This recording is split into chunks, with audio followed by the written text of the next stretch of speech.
त्यसको ठिक खिलाफमा विज्ञानमा के हो त भन्दा निरन्तर विचारको विकास। माओले भन्नुभयो कसरी हुन्छ त विचारको विकास? त्यो कुनै चाहिँ ऋषिमुनिले तपस्या गरेर हुने कुरा पनि भएन, त्यो कुनै चाहिँ पण्डित विद्वानले लाइब्रेरीमा बसेर पढेर मात्रै पनि हुने भएन। उत्पादनको निम्ति सङ्घर्ष, वर्ग सङ्घर्ष र वैज्ञानिक प्रयोग आखिर ल्याएर संश्लेषित गरेको कुरा यति नै हो।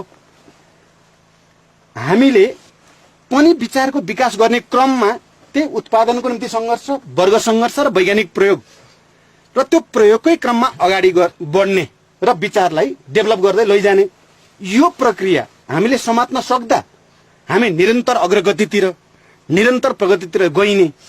तर हाम्रो सामाजिक सत्ता, हाम्रो सांस्कृतिक सत्ता जसले हामीमाथि राज गरेको छ, तपाईँ हाम्रो दिमागमा राज अझै पनि सर्वहारावादी विज्ञानले राज गरेका छैन। गरिसक्यो भने त्यो ठुलो भुल हुन्छ, त्यो हुन सक्ने कुरा पनि होइन। अझै पनि हामीमाथि राज अरूले नै गरेछ, अरू नै सत्ता, अरू नै फिलोसफी। हामीले द्वन्द्वात्मक भौतिकवादको फिलोसफी भन्दै पनि हाम्रो दिमागमा राज गर्ने अझै पनि जबरजस्त सत्ता चाहिँ वास्तवमा पुरानो शासक वर्गले फैलाएको सत्ता, अधिभूतवादी बन्ने सत्ता, एकाङ्गी बन्ने सत्ता, सरलीकृत रूपमा चिजहरूलाई बुझ्न खोज्ने सत्ता, सरल सहज ढङ्गले बुझ्न खोज्ने सत्ता, माने टुक्री मानसिकतामा बुझ्न खोज्ने सत्ता अझै पनि जब्बर छ। र हामी निरन्तर क्रान्ति भन्दा खाली बाहिर निरन्तर क्रान्तिको कुरा होइन, वास्तवमा चाहिँ आत्मिक चेतना, हाम्रो आफ्नै चेतनामाथि, हाम्रै आफ्नै चेतनाका विरुद्ध पनि निरन्तर क्रान्तिको कुरा हो। त्यो क्रान्ति रोकिने बित्तिकै, हामीभित्र त्यो क्रान्ति रोकिने बित्तिकै, हामीले त्यो नयाँ नयाँ प्रयोग गर्ने प्रक्रिया रोकिने बित्तिकै गत्यावरोध सुरु हुन्छ र त्यहीँबाट समस्याहरू पैदा हुन्छन्। यदि हाम्रो चेतनालाई निरन्तर अग्रगति दिने, नयाँ नयाँ प्रयोग गर्ने र नयाँ नयाँ साहस पनि गर्ने र विचारलाई निरन्तर विकास गर्न आफैप्रति निर्मम हुँदै जाने भयो भने त्यसले निश्चित रूपमा फेरि विचारलाई चाहिँ माने अग्रगति दिइरहेको हुन्छ र त्यसले ठुल्ठुला चमत्कारहरू गर्दै जान्छ। किनकि त्यो जनतासम्म पुगिसकेपछि, त्यस खालका वैज्ञानिक विचारहरू जनतासम्म पुगिसकेपछि त्यो एउटा अद्भुत शक्तिमा परिणत हुन्छ। त्यसलाई दुनियाँको कुनै पनि तागतले हिलाउन सक्दैन। यसो हेर्दा मानिसहरूलाई अहिले के लागिरहेको छ? साम्राज्यवाद एकदम हावी भएको छ। दुनियाँ जहाँ पनि चाहिँ उसको सैनिक अड्डा छ।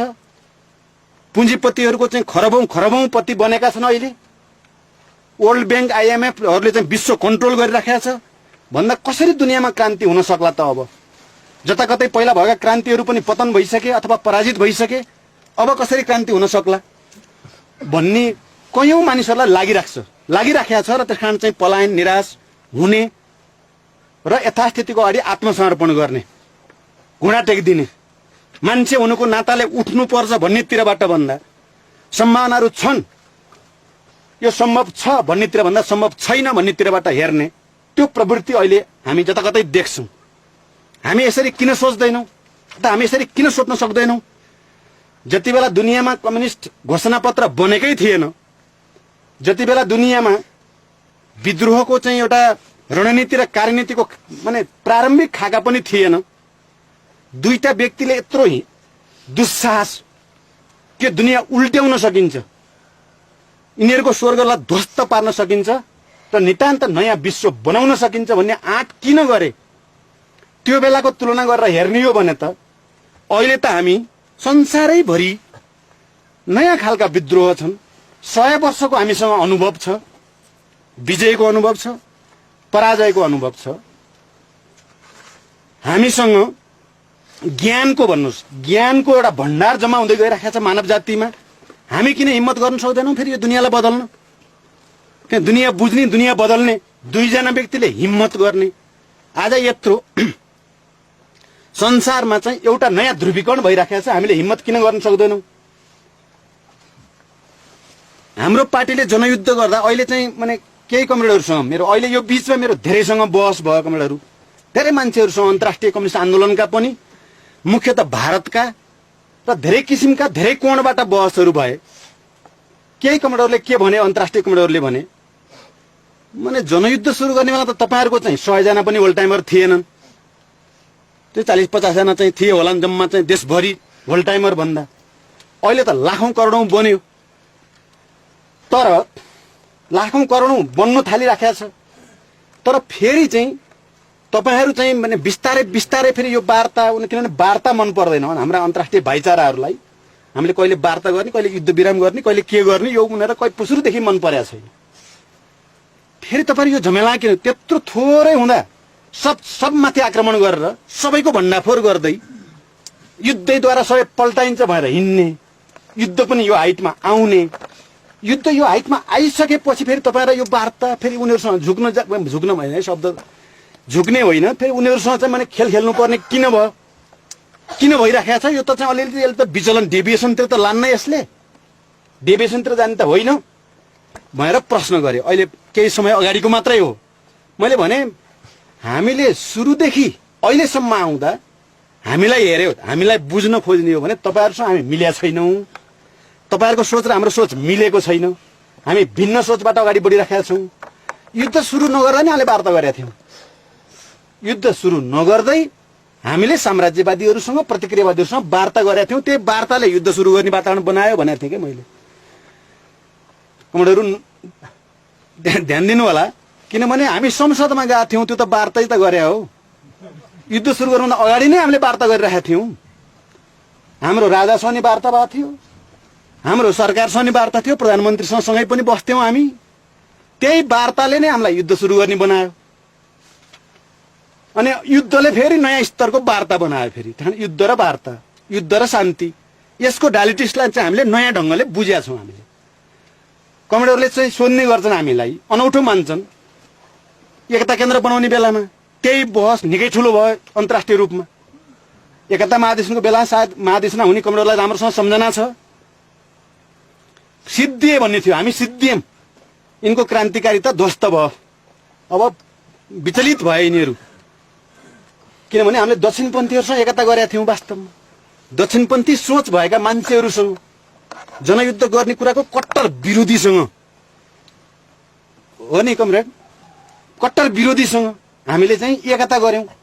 हाम्रा भाइचारा पार्टीहरु र रिमका सबै जसोलाई त्यो कमिटीको त टोटललाई के लाग्यो भने सिद्धि यिनीहरु डुबे, यिनीहरुले केही गर्छन् कि भन्ने जस्तो लागेको थियो। यिनीहरु डुबे।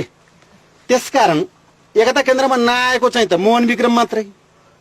अनि मोहन विक्रम नै बरु सही रहेछ भनेर मोहन विक्रमलाई चाहिँ, उहाँ कमरेड यही हुनुहुन्छ, कमरेड अशोक, मोहन विक्रमलाई उचाल्ने र हामी चाहिँ खतम मान्छे हुन् भन्ने खालको यत्रो ढड्डु तयार पारे उनीहरूले। त्यो ढड्डु पनि सायद तपाईहरुले पढ्नु भयो होला कतिपय कमरेडले, हाम्रो यो पनि गल्ती त्यो पनि गल्ती, तिमीहरू सिद्धिने भयो भनेर। मोहन विक्रम नै चाहिँ, किनभने उनले त्यही बेला फेरि हामीले त एकता केन्द्र मात्रै बनाए भए त हुन्थ्यो नि। दक्षिणपन्थीसँगै हो एकता गरेको, फेरि क्रान्तिकारी भनेर गरे पनि होइन, नयाँ ध्रुवीकरणको निम्ति जरुरी छ भनेर गरेका छौं। त्यसको पनि मलाई लाग्छ त्यो ठुलो व्याख्या गर्नु त पर्दैन, तर यहाँ स्मरण गर्न त यति बेला जरुरी छ भन्ने लाग्छ। हामीले दक्षिणपन्थीसँग एकता मात्रै गरेनौं, हामी त चुनावमा पो गयौं। संसदीय चुनावमा कुरा भन्नुभयो त, जनमोर्चा बनाएर चाहिँ गयौं र सांसद पनि भयौं। सांसद पनि भयौं र चाहिँ 2-3 वर्ष सांसद पछि हामी लाग्दा लाग्दा हैरान पनि भयौं। कमरेडहरूलाई सबै थाहा छ। मोहन विक्रमले त के गरे, एकता केन्द्र पनि चाहिँ गाडा अगाडि र के गोरु पछाडि, गाडा अगाडि र गोरु पछाडि भनिदिएको छ। बहिष्कार पनि भनिदियो आज उल्टो। भनेपछि त हाम्रा रिमका कमरेडहरूलाई के लाग्यो भने महान क्रान्तिकारी त मोहन विक्रमै रहेछ भन्ने भएको थियो 2 वर्ष 3 वर्षसम्म। तर हामीलाई के विश्वास थियो भने क्रान्तिको निम्ति जरुरी छ। हाम्रो एउटा चाहिँ जो भिजन बन्दै थियो, एउटा अवधारणा बन्दै थियो, परम्परागत अवधारणामाथि विद्रोह, परम्परागत मान्यतामाथि विद्रोह, त्यसका विरुद्ध आक्रमणको एउटा धारणा बन्दै थियो। त्यो बन्ने प्रक्रियामा हामी अगाडि बढिराखेका थियौं र हामीलाई हाम्रो कन्भिक्सन प्रति विश्वास थियो। हामीलाई हाम्रो वर्गप्रति, हाम्रो जनताप्रति र जनताको हित र आवश्यकता प्रति हाम्रो निष्ठा प्रति हामीलाई विश्वास थियो। कारण हामी संसदमा गए नि फर्किन्छौं भन्ने थियो हामीलाई। हामी एकता केन्द्र बनाए पनि चाहिँ हामी चाहिँ फेरि अर्को ठाउँ जान्छौं भन्ने थियो। र घटनाक्रमले के पुष्टि गर्यो भन्दा संसदमा जानु बेठिक थियो कि ठिक थियो, माने concrete analysis of the concrete condition भन्छ नि। मार्क्सवादको जिता जागता आत्मा यति हो, लेनिनले परिभाषा गरे त यति हो मार्क्सवाद। अरु बेकार, अरु सब वाहियात हो। तपाई हाम्रो दिमागमा काफी हदसम्म अहिले नयाँ आउने कमरेडमा त म अहिले भन्दिनँ, हामी पुरानाहरूमा धेरै हदसम्म मार्क्सवाद हामीले मार्क्सवादबाट सिकेनौँ क्या। मार्क्सवाद हामीले नेपालका अवसरवादीबाट तिनका मुखबाट सिकियो अनि त्यो मार्क्सवाद भल्गराइज भएर हाम्रो दिमागभित्र पस्यो। के भन्छ त्यसलाई, भ्रष्टीकरण भएर चाहिँ हामीले सिक्यौँ। मोहन विक्रमबाट र लामाबाट मार्क्सवाद सिक्यौँ हामीले। वर्गप्रति निष्ठा नभएको, क्रान्तिप्रति निष्ठा नभएको मार्क्सवाद ठोस वस्तुको ठोस विश्लेषण गर्ने होइन, मनोगत आग्रह, मनोगत पूर्वाग्रहबाट आरोप प्रत्यारोप गर्ने र एउटा आत्मरति लिइराख्ने। क्रान्ति त अगाडि बढोस् नबढोस्, तर आत्मरति चाहिँ भइराखोस् आफूलाई। क्रान्तिकारिताको आत्मरति, क्रान्तिकारिताको प्रदर्शनको आत्मरति भन्ने हामीले देख्यौँ। एउटा ट्रेनको रूपमा हामीले के ठोस वस्तुको ठोस विश्लेषण। हामीले चुनाव भाग लिनुपर्छ भन्ने कुनै रणनीति त भने होइन, तर नेपालको त्यस ऐतिहासिक सन्दर्भमा साँच्चै मार्क्सवादलाई अगाडि बढाउनको निम्ति, साँच्चै क्रान्तिलाई अगाडि बढाउनको निम्ति हामीले घुम्तीमा पस्नै पर्छ, हामीले चक्कर काट्नै पर्छ र हामीले यसलाई चाहिँ एउटा राष्ट्रिय बहस, हामीले जे विचार सोचेका छौँ, जनयुद्धको रणनीति, जनयुद्धको कार्यनीति जे भने पनि जो हामीले सोचिराखेका छौँ त्यसलाई चाहिँ माने ठुलो स्केलमा बहसमा लानुपर्छ। संसदभित्र पनि त्यो बहस लानुपर्छ, दक्षिणपन्थीभित्र पनि त्यो बहस लानुपर्छ, किनकि त्यहाँभित्र पनि क्रान्तिकारी छन्। यहाँ क्रान्तिकारिता र अवसरवादिताको ध्रुवीकरण ठिक ढङ्गले भएको छैन र विचार आधारित बहस पनि ठिक ढङ्गले भएको छैन भन्ने मान्यताबाटै हामी एकता केन्द्रमा गयौँ, चुनावमा पनि गयौँ। मैले भने सरल भाषा हामी भन्यौँ त्यति बेला, के घाटा भयो त, एकता महाधिवेशन भयो, लडाइँ पनि पर्यो, ठुलो स्केलमा बहस पनि भयो। म पटक सानो उदाहरण, सानो जस्तो मैले त्यसलाई ठुलो मान्छु। हेर्नुहोस्, बिएलको घरमा सिराहामा जनयुद्ध जिन्दाबाद, मार्क्सवाद माओवाद जिन्दाबाद लेखाइयो नि त, लेखे नि त उनीहरू, लेख्न बाध्य भए। 2 वर्ष भए पनि, 3 वर्ष मात्रै भए पनि त्यसले जनताको ठुलो हिस्सामा, कुरा भन्नु, जनताको ठुलो हिस्सामा जनयुद्धको लाइन गयो। संसदमा गएर हाम्रा सांसदहरूले जनवादी क्रान्ति जिन्दाबाद भनेर नारा लगाएकै हो। रिएक्सनरी पार्लियामेन्टमा गएर राम्रो नराम्रो जति सके नसके जो जनवादी क्रान्ति हुनुपर्छ भनेर पार्लियामेन्टबाट उद्घोष त हाम्रो कम्रेडरले गरे हो नि त। त्यसले राष्ट्रिय अन्तर्राष्ट्रिय रूपमा पनि एउटा राजनीतिक धाराको रूपमा सर्वहाराको धारालाई स्थापित गर्न मद्दतै गर्यो। तर हामी त्यहाँ डुब्नेवाला थिएनौँ, हामी आयौँ, फेरि आयौँ।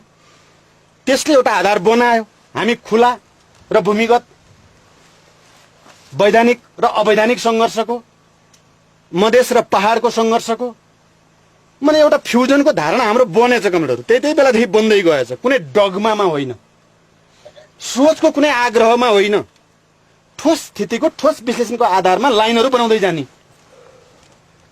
जाने र क्रान्तिलाई अगाडि बढाउँदै लैजाने भन्ने क्रमबाटै हामी अगाडि बढ्यौँ र अपत्यारिलो किसिमबाट हामीले जनयुद्ध सुरु गर्यौँ। समाजको ठुलो हिस्सालाई पत्यारै नलाग्ने गरी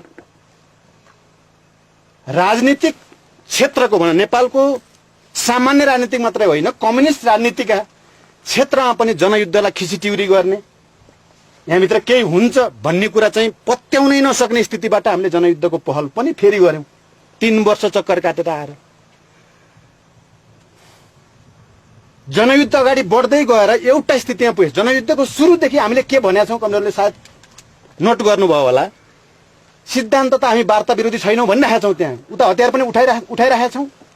सिद्धान्त त वार्ता विरोधी त हामी होइनौँ भनेर कुनै पनि राजनैतिक मान्छेको दिमागमा हामी पोलिटिकल प्राणी हौँ है, र हामी पोलिटिकल एउटा धाराको हैसियतले हामीलाई इतिहासले चाहिँ यो जनयुद्ध थाल्न बाध्य पारेको छ। तर कोही मान्छे हामीसँग पोलिटिकल डिल गर्न आउँछ भने, राजनीतिक रूपले बहस गर्न आउँछ भने त्योसँग हामी बहस गर्न तयार छौँ।